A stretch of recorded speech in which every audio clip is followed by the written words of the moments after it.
Welcome to the Birth Journeys podcast. I'm your host, Kelly Hoff, BSN RN. I am a wife, a mother of two, and a nurse specializing in the care of women and newborns. In this podcast, we will share powerful journeys of birth givers with the goals of lifting the veil on the birth experience, healing through sharing, and beginning an open conversation to strengthen trust and promote transparency between birthing people and healthcare providers. Hello. Today I have with me Dr. Stephanie Waggel. Dr. Waggel is the mother of two and a psychiatrist specializing in perinatal mental health. Dr. Waggel, thank you so much for coming. Hi. Well, thank you for having me. I'm really excited to hear all about your birth stories. I got to hear a lot about medications and pregnancy last time. It was so interesting. Now I get to hear the personal side. So I'm going to have you go ahead and tell your birth story. All right. I suppose we would begin once upon a time. I guess let's talk about the first child first. Let's go in order. I have a 3-year-old daughter who's almost 4.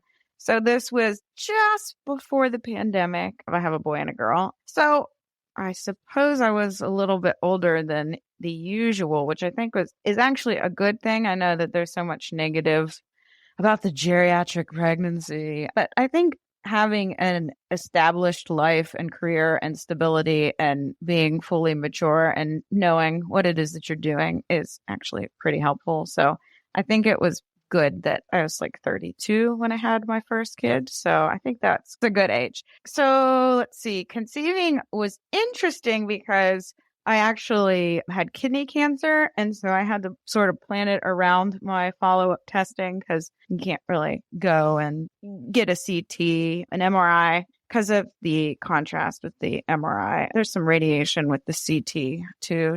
If you can avoid getting those tests while pregnant, I think that you should. So I had to kind of time it around that. I was supposed to get those tests done every 6 months. So basically I would just start trying the day after my CT or whatever scans that I was getting. I had been on continuous birth control for several years, and that is when you skip the placebo week so that you do not have a period. The reason for this is I have endometriosis, so my periods were horrific. And so it's actually sort of, I'm just going to try not to get like too medical because I know that I'm supposed to be telling my birth story and not giving a grand rounds. But suffice it to say that it's sort of like the American way to have your period. A lot of European women just stick with the continuous birth control and don't have a period. But here in America, it just seems like, everybody wants to have their period, which is helpful to know that you're not pregnant and that sort of thing. But I won't go into all that. So I was obviously going to have to start having a period again so I would have to stop the continuous birth control and endure a few horrific periods, because you obviously have to stop birth control in order to get pregnant. So I had got my scans. So then I immediately started trying. And then I had to obviously get back on my cycle again. And it was a little bit difficult. But I actually discovered instead of going to your chain pharmacy to buy ovulation tests, which are like $50 for 2, you can buy 100 of them on Amazon for like $20. I found this out, and then that was very, very helpful. But by the time I really started figuring out my cycle again and that sort of thing, it was time for another scan. So then I had to stop trying to get pregnant, get my scan done, and then jump aboard back on again. So it was a tricky timing. But after about 8 months, I took a pregnancy test and it was basically negative. But then later on, you're supposed to only read it within a certain window, but later on I looked and there was like the tiniest little line. And so that's obviously pregnant. And so, like I said, this was in 2019. So this was before the pandemic. So I guess the world was a little bit normal back then.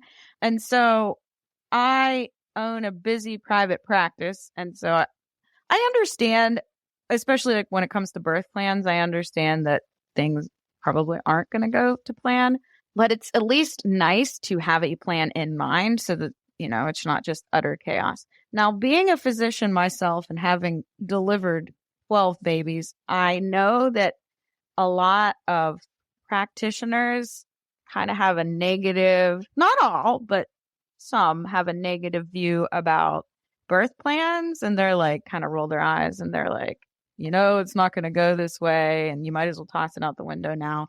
But I feel it's at least nice to have my preferences written down somewhere for documentation purposes.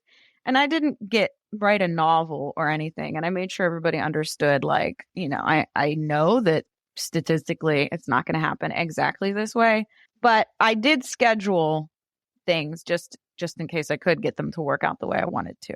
So I actually scheduled an induction and planned my caseload around that being how it actually happened. And so I stopped booking patients for that week that I scheduled my induction, and I came up with plans about some patients that required more monitoring than others, like what to do if I went into labor early and that sort of thing. So I had a plan, but I was also understanding that if it didn't go that way, then, that's okay. We can change some things. And actually, I went and had my induction. So I did deliver exactly when I thought I was going to. And so as far as my birth plan was concerned, so I put the name of the doctor, and I understand that you go into labor, it could be at any time, so that doctor may not be working. But it was an induction, and it worked out that way, that the doctor that I wanted was the doctor that was there. And then I actually went ahead and I picked out a pediatrician. They have you do that ahead of time. And then, of course, you want to put your past history. So I put about my kidney cancer. And then during labor, I said, try different things, different positions. And then I picked an epidural. And I didn't realize until I had my son that I really didn't have much of an epidural during the birth of my daughter, because by comparison, I was like, oh, I think what happened is it all pulled to one side of my body. And so it was only kind of a half epidural, because when I had the full real epidural with my son, I was like, oh, this is a lot better. I actually got the birth plan from, I think it was like Huggies or some diaper website. It was just a really quick 2-page fill in the blank, multiple choice kind of thing. And it said special preferences. So I put that I'm a medical doctor. I teach pre-med students. So I wanted to take some pictures or photos of the epidural and stuff like that. And they said, oh, that's fine. Oh, there was squatting, standing, all sorts of different positions, And then I wanted to avoid a C-section if possible, but then not completely lose my mind if they said that is what needed to happen, because the ultimate goal is really safety. Oh, and then I said I wanted to have a mirror because I've delivered babies before. I'm not really queasy, so. And then I had to do all this research about this delayed clamping, 1 to 3 minutes after delivery. There's a lot of mixed literature, but 1 to 3 minutes is the time period that I came up with. And then have my husband cut the cord.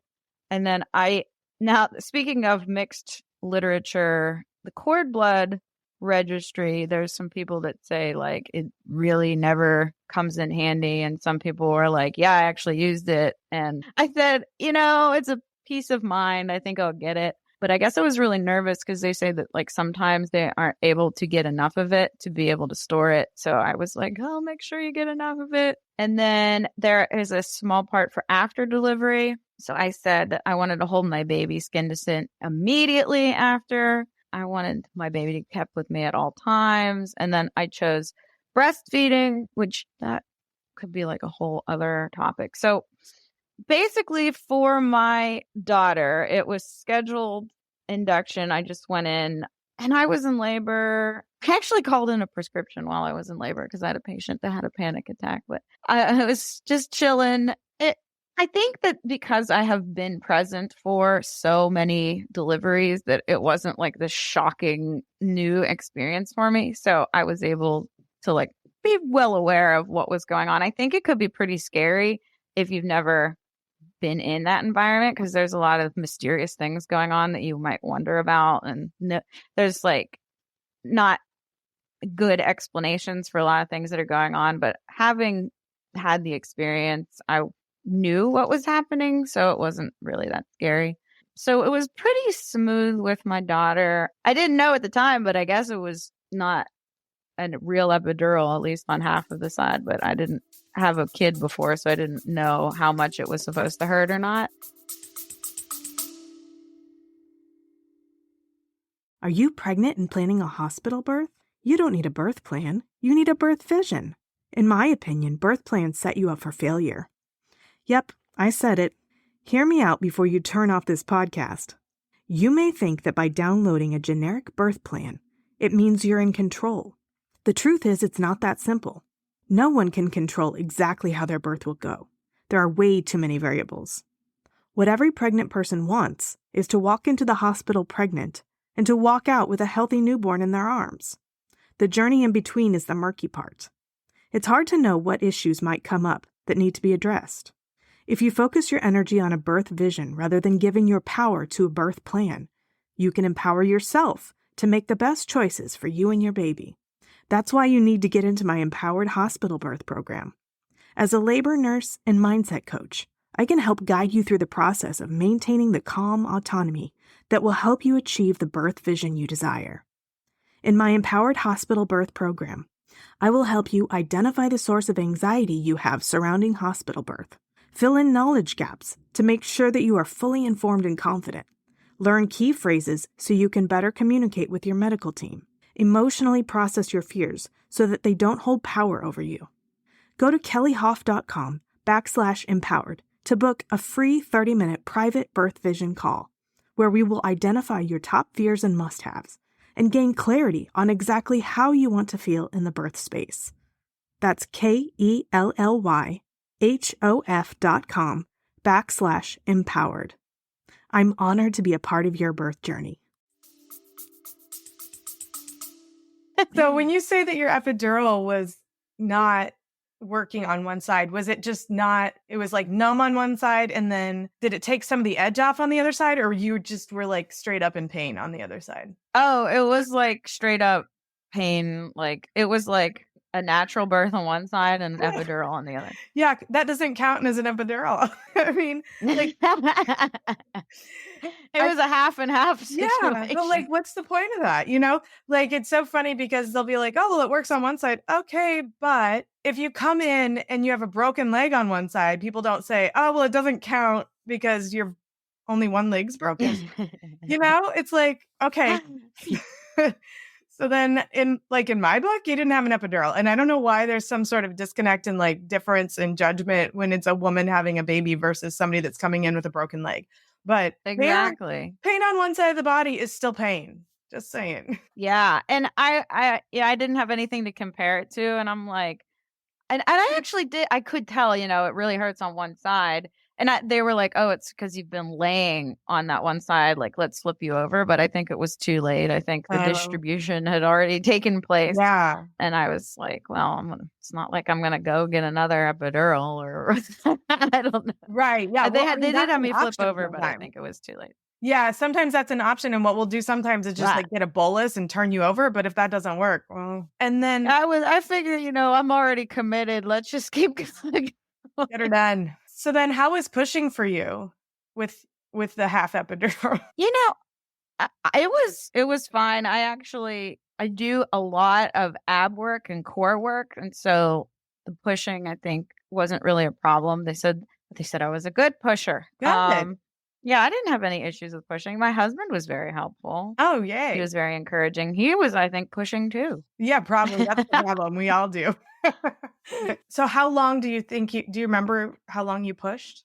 I want to say 3 hours. Wow. That is a marathon, but you do marathons too, right? So no problem. Yeah, I do. They kept warning me that my pelvic outlet was small and that the baby might not fit and all this stuff. And I'm like, no, we're going to try our best here. She made it work. She decided to help out and come out.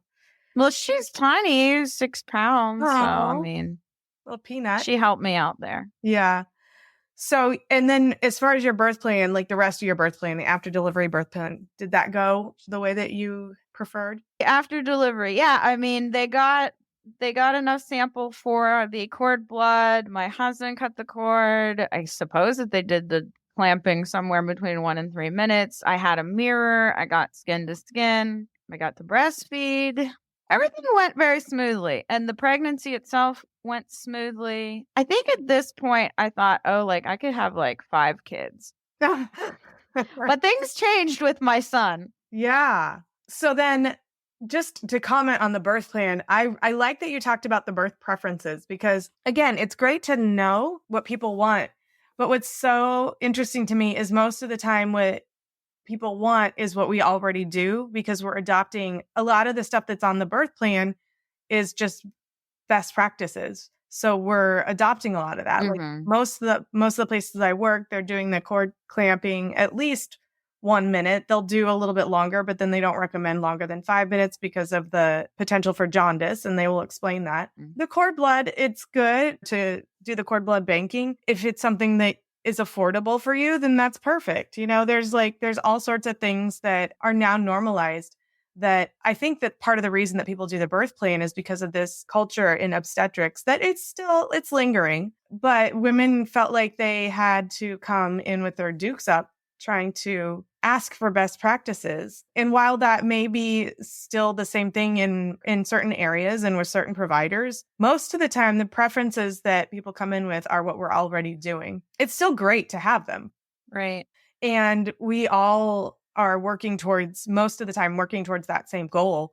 And then, you know, when things start to go awry, that's when we have a conversation. And that's when things get kind of, you know, it's like you go into the hospital for a procedure and somebody says you're going to have this procedure and then suddenly you're not having that procedure. And so if things do go awry, that's where it does get stressful. But if it's straightforward, most of the time, everything in the birth plan can be accommodated for, unless it's something kind of wacky, you know, that is against hospital policy, like eating your placenta in the room. Not that would ever be part of the birth plan, but that was not on my birth plan. But I did watch a movie about that once. Yeah. In the room? They ate it in the room? Oh, I don't know if they did it in the room. Yeah. Well, some people will take it home and eat it. Apparently, you know, it's right. Hey, you know, people got their preferences. Look, it's me. It is me. That wasn't on. Yeah. Let's move on to your second birth story. So then how was that pregnancy? When did you decide to get pregnant? All of that fun stuff. How old was your daughter? Oh, so my daughter was 1. She was almost 2. So it wasn't like we were trying to get pregnant. We were watching, I think it was The Wire or something, and where they kept saying, let the chips fall where they may, which I guess is like a gambling. It's like, if we do, then we do. If we don't, then we don't. So we were just saying, let the babies fall where they may. So we were neither trying nor not trying. And so we were actually in Disney with my daughter, who was not quite 2, and my period was late. And so we Instacarted pregnancy tests to the hotel room, and they kept just like not saying yes or no, like nothing was showing up. And I'm like, this is just weird. And so I was like, oh, and then finally there was one that said yes. And I was like, oh, okay, well, this is a fun surprise. And let's see. So I actually, like I said earlier, with my daughter, I could have had 5 more kids because the pregnancy was fine. There were really no issues, a little nausea, some swelling. And then the delivery went pretty well, no issues. But with my son, I was like vomiting every day. It was really bad. I was sick all the time. I felt miserable. And that actually towards the end of my pregnancy, I had to be on crutches because I had this left adductor muscle pain that I assume was from the relaxin. My muscles were just kind of turning to jelly, and I actually was not able to draw my leg in towards my body, unable to walk, basically. That was not fun. And it was just really painful, and I couldn't sleep. And so that it's all relative. So compared to my first, I was like, whoa, this is not going anywhere like the first one. So yeah, pretty sick, lots of pain, couldn't walk. And oh my gosh, I was so swollen. Like you could write your name in my leg. And it was like the pitting edema, like +3. Like you could just, it was sunken. Oh my goodness. And then like I couldn't wear any shoes. I had to buy extra wide shoes. So it was really something. And so I had an induction scheduled for my son, but he came, you know, when he felt like it, because he's just a different matter altogether.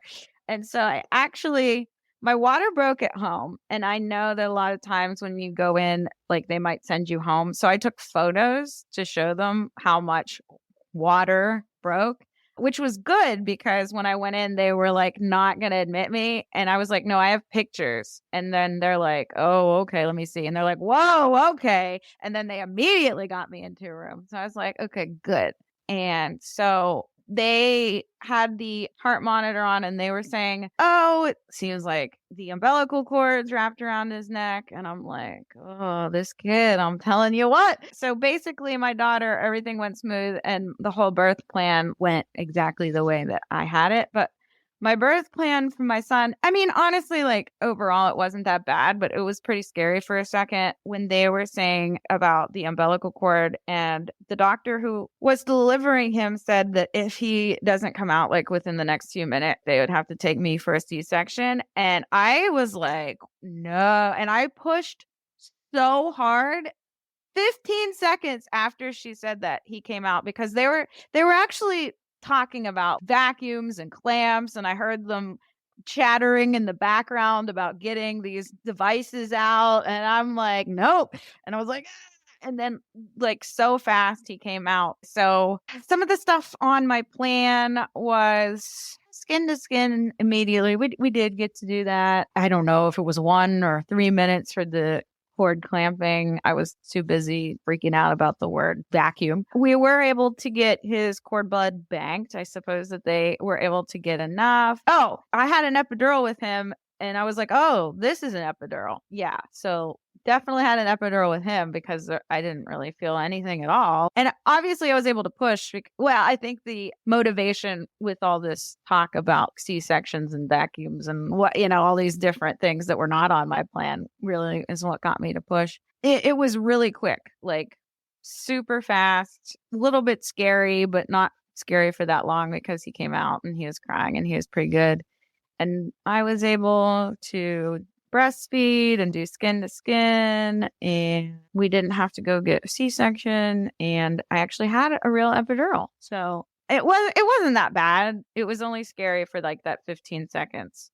I forgot to ask you about this for the last. Did you have any kind of repair that needed to take place after either delivery? Oh, I sure did. It's like they told me about my small pelvic outlet and all this, and then both of my kids are like 6 pounds, so it's not like they're huge. But I actually had a preference on this. So where it said episiotomy, I said rather than risk a potential tear, I would have one. Yeah. Because the other option was only as a last resort. And then another option was like, don't do it at all. Yeah. For the intended reason. Yeah. Yeah. So there was tearing for sure. Both kids. But it is what it is. I've actually had to do those before. So, and it's like, I'm picturing the other side and I'm like, oh, I don't want to. That's when I was like, I don't want to think about it or no. Right. Oh my gosh. I actually had somebody. I don't want to get off on a tangent, but there's that husband stitch, which is like, so like, I don't know, that's illegal. Like what now? Like that's terrible. It doesn't even work. Or they like throw an extra one in, then I don't know. I guess if that's what you want, but I don't know. No. So I don't think I got that. I think it doesn't normal. Yeah. No, it's not standard.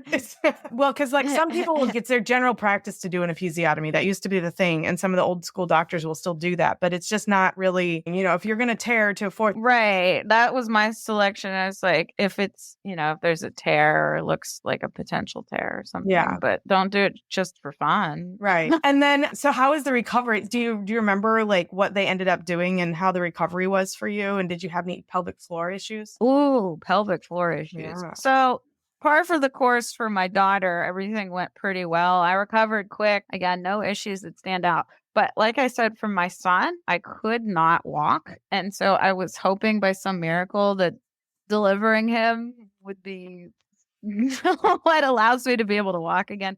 But alas, that was not the case. And so I obviously needed physical therapy and then specifically pelvic floor because the left adductor muscle that wasn't working was towards the pelvic region. And so I was specifically looking for pelvic floor physical therapist. So today in 2023, I know plenty of pelvic floor physical therapists. However, back when this was happening, I couldn't find any. And I made the mistake of asking my insurance. My insurance company sent me a list of, they're like, we don't know any pelvic floor physical therapists, but here's a list of physical therapists. And I'm like, Thanks. well, I guess I got to start somewhere. But I called, the first one was like, this is a family practice. And I'm like, oh, okay. And I called another one and they're like, this is a dermatology office. And I'm like, okay. And I called another one and they're like, yeah, this is a physical therapy office, but we don't take your insurance. And I'm like, what is this list they gave me? Because not a single number on it was beneficial in any way. Wow. And so my OBGYN said that maybe I should just wait a little bit and see if it gets better. And so that's what I did.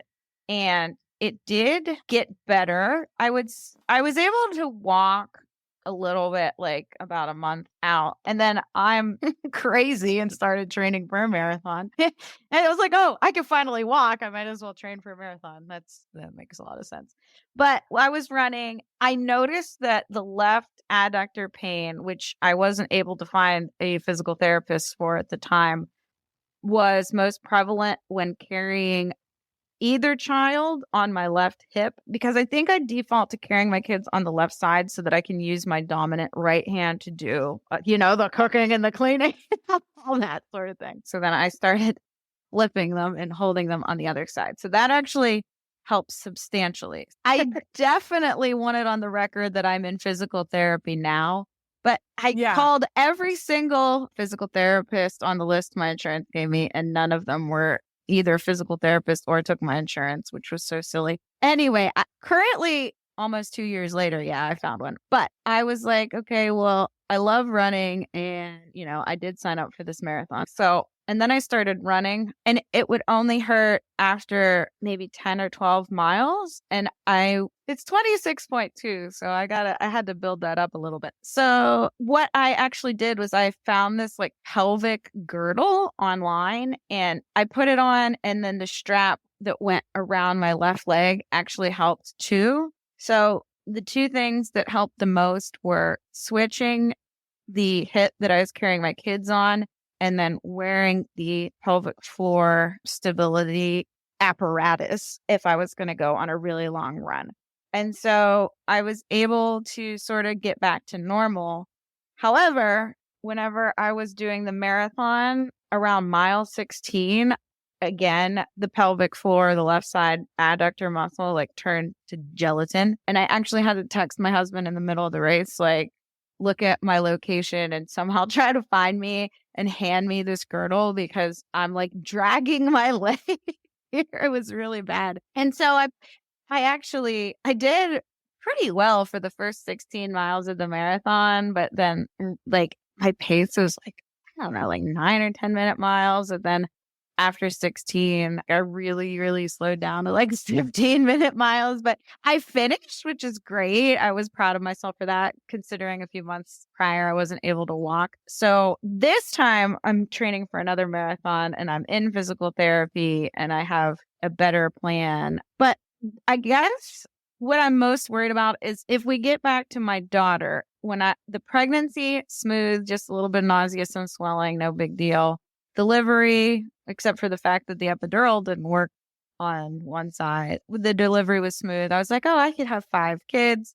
But then with my son throwing up every day, not being able to walk, and then I was like, oh, I don't know how many more times I could do this at all. So my fear is that if I were to have another child, this inability to walk would return. And it's especially, everybody wants to be able to walk, but it's especially detrimental to me because I'm a long distance runner. And so it's like my passion. So I guess I'm going to have like really intense physical therapy. So now I'm going twice a week and I have almost an hour's worth of physical therapy exercises that I have to do every day. But, it's a preventative measure. So I would say that the adductor pain and having to be on crutches was probably the most difficult part, even more difficult than throwing up every day. Yeah, I didn't like the throwing up every day. Did you have any issues like with the actual pelvic floor? Did you have any? Yeah. So the pelvic floor physical therapist, which I found out later whenever I got into the perinatal psychopharmacology, I'm not getting specific pelvic floor physical therapy now. It's more about the leg, but they said what was going on was part of the pelvic floor. But you didn't have like necessarily the classic pelvic floor symptoms. You just had pain. Right.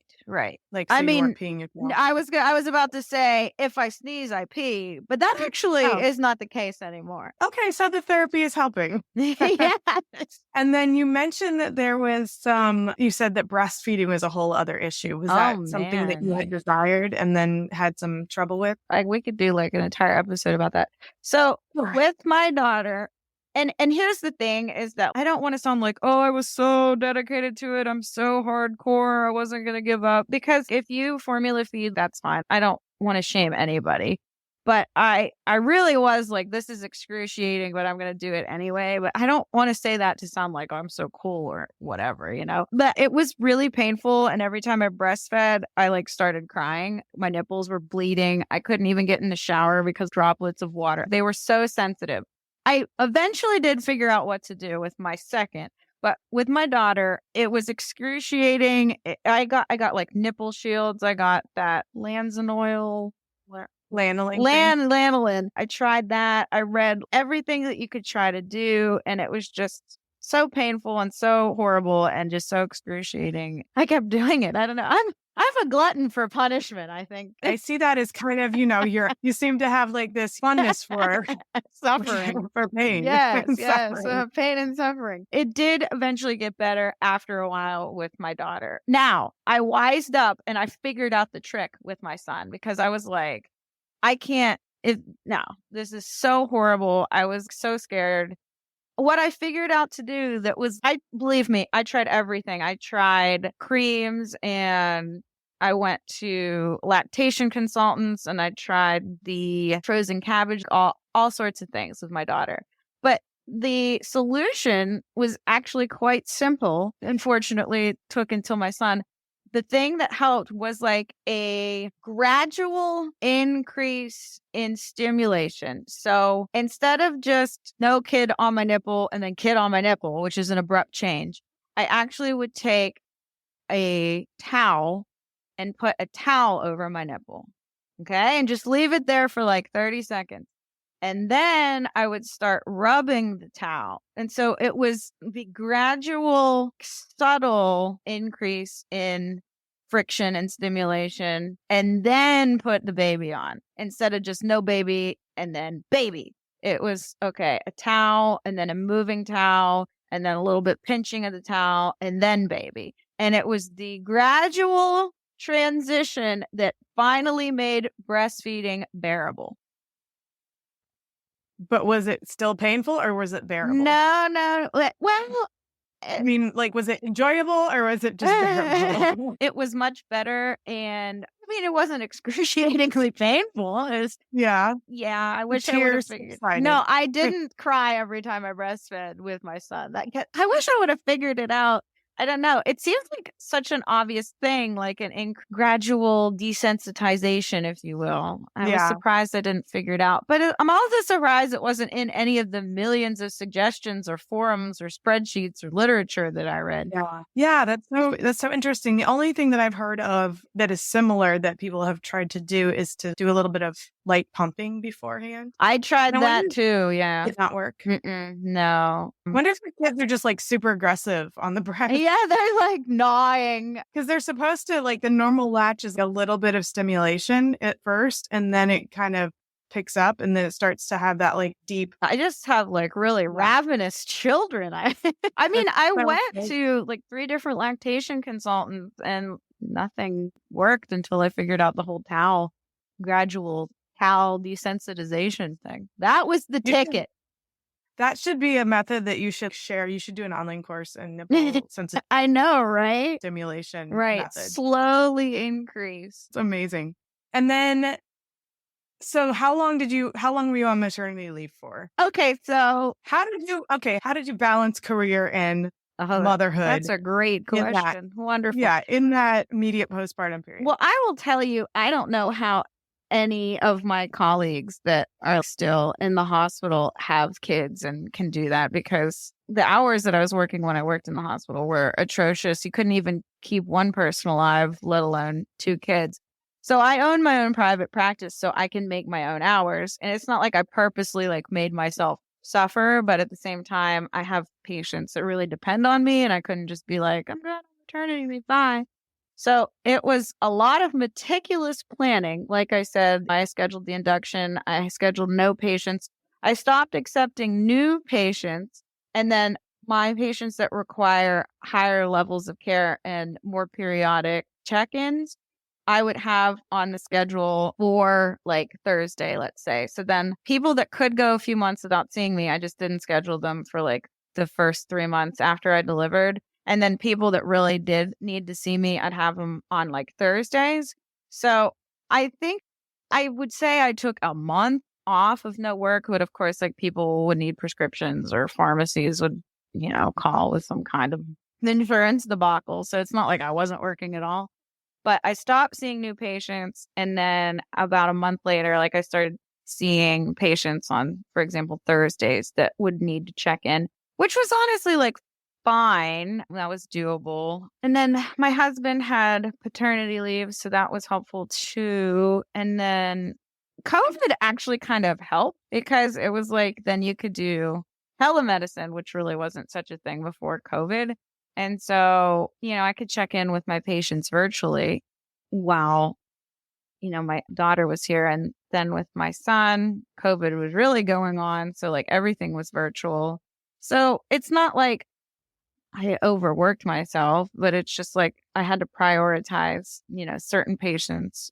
So there were weeks where I'd work 2 days a week or something. It wasn't overwhelming, but it really required a lot of logistics, a lot of planning, a lot of scheduling, a lot of, okay, this person can go 3 months, so I just won't see them for 3 months, but this person needs to be a Thursday person, that sort of thing. And I love that you allow yourself to have that prioritization. I think a lot of moms, there's this feeling that we have to please everyone or be there for everyone. And I know we talked about this last time. You can't be everything to everyone. Right. So that you're able to just sit down and prioritize that and make that clear and establish your boundaries, I think that's amazing. Did you have an assistant at that time, or an office manager? I did not a full-time assistant like I do now. Now I have a full-time office manager, Miriam. But I had some interns, which are med or pre-med students. It really, it's not like they would work a set number of hours each week. Usually during summer and spring break and winter break, I have a lot of them doing a lot of work. So it really depends, because obviously, if they're away at school, they're not going to be able to do. But virtual things were really good. They could help with if a patient, couldn't find a certain vitamin somewhere. They'd be for example, a lot of people have a hard time swallowing fish oil pills because they're so humongous. So they would help be oh, here's a fish oil pill that's smaller, things like that, which were really helpful, so that I wouldn't have to fool around finding small fish oil pills when I have a baby that I need to feed and take care of. Right. But nobody that was full time on the schedule, all day, just periodic help here and there. And then when did that come about? And what was that? I know this isn't necessarily birth related, but I just think it's important for moms to kind of figure out when and how, and learn to kind of balance their careers. And a lot of the people that I've had on have had their own business. Mm-hmm. Having an assistant is chef's kiss, man. Wow, that's, you got it. That assistant is great. Well, ever since I started, I did teaching, and I have physical exam skills and suturing workshops and things like that. And so a lot of the students wanted extra hours, because I have hour logs that can log how much time they spend shadowing and stuff like that. And I'm oh, well, if you need more hours, then you can help this person find a vitamin or things like that. And so they started volunteering to help. Now, obviously, they can't do anything medical, but they can do things here are the hours of the Walgreens down the street or stuff like that. Yeah. And then when you how old were your kids when you transitioned to be able to having a full-time assistant? Well, I guess it would have been about 6 months ago. So, Oh, wow. yeah, so the assistant's helpful. I mean, I had a nanny too. Let's not play games. Yeah. No, but I mean, that's the thing. We need a village. We need help. We need, Yeah, exactly. and I just want to really normalize that, and not everybody always has the resources. Right. Granted. No. Oh my gosh, childcare is so expensive. I really had no Yeah. idea. It's like for a lot of people, all the money that you make having a job is the money, like it goes exactly to somebody taking care of your kid. It's crazy. Yeah, it is. Yeah. And the thing is, if you're going to work, it's such a balance. But also, I want moms, maybe potentially moms that are listening to this that haven't had their kids yet, to really start thinking about reaching out and finding that village, because it's so hard to just do this whole motherhood thing alone. Find moms that are in the same stage of motherhood and spend time together, or maybe one takes the kids for a little bit, then trade off, that kind of thing. Because I didn't really feel like I did that until COVID, which I think a lot of us did. We're all home and now we have to figure out how to safely interact with people. So what we did was go outside and meet our neighbors. But I think, just maybe thinking about that beforehand would have probably been a little bit better for me and for some other moms that are just not thinking along those lines, because there's this whole, what we talked about last time, that toxic independence. You don't have to. Right. You don't have to be all of the things. And so just have moms kind of wrap their heads around that going into it. There's no reward for doing it all by yourself. Right. You have to be supported, and it's important to teach your kids to have them watch you be supported as well, because you don't want to teach them to go through life alone either. Right. So just as a reformed, toxic, independent person. And formally. Well, it's reformed, still working on that. I think it's important to give people like the permission and the space to be able to recognize that it's not expected that you do this alone, and that the village used to be there for a reason, and that maybe it needs to be more purposeful when we become mothers and intentional in building that village. So just that kind of encouragement. Something that I ask everybody at the end is, if you could go back and talk to yourself before all of this experience, having kids, pregnancy, all of the things, is there anything that you wish that you could tell yourself or wish that you had known? Well, I guess I'm glad that I waited until later on. I was nervous waiting until later on, but I think the more stability was actually better that way. But I said that's something that I did anyway, so I guess I wouldn't. If it was like a thing that I could change, I guess I would be more persistent in calling the physical therapist than not just using the stupid list that my insurance gave. There's so many things that are different once you become a parent. Like, I don't think that you realize a lot of the stuff that you say makes absolutely no sense once you're actually living that life. For example, before I had kids, I always was like, oh, my kids are just going to eat whatever I give them. And if they don't like it, then too bad. And now I can't, that just doesn't make any sense. Now I'm like, wait a minute. Feed my kid. Wait, now they're actually not eating because they will literally only eat pizza. You know, just things like that. Or like, if I saw like a kid screaming in public before I had kids, I was like, oh, like they can't keep their kids calm. And now I'm like, well, no one can. They're little monsters. You can't just keep them quiet. Yeah. So, I mean, it's not like anything big. It's just like kind of some of the little things like that I thought that now that I have kids, I realize made absolutely no sense at all. Like, can't believe I thought like that. That's so silly. Yeah. Maybe you have different expectations. Right. Yeah. And is there anything that we didn't go over that you wanted to talk about? I think we covered it pretty much. I guess I don't want, two things I want to clarify is I definitely got physical therapy eventually. And the other thing is it's not good, or it shouldn't be glorified to force yourself to go through excruciatingly painful breastfeeding, because I don't want anybody to be like, oh, well, like, you know, it hurt and then I stopped. Like, that's fine. You're probably, that was probably a better idea than doing your baby. And that's important. And it doesn't matter how, as long as it's an approved, pediatrician approved method. Right, exactly. Well, Dr. Waggel, thank you so much for telling your birth story and sharing all that with us. Always great hearing from you. And we need to sit down and come up with other enlightening things to talk about. Oh, yeah. I have so many good ideas. Send them my way. Let's do it. Thank you so much for tuning into my podcast. If you enjoyed what you heard, make sure you hit that subscribe button so you don't miss out on future episodes. Don't forget to share the podcast with a friend who can benefit from the valuable insights that we share here. And if you could take a moment to leave a 5-star rating and review, it would mean the world to me. If you're ready to work one-on-one with me to embark on a transformational journey towards a confident and empowered hospital birth experience, go to kellyhoff.com/empowered and enroll in my Empowered Hospital Birth Coaching Program.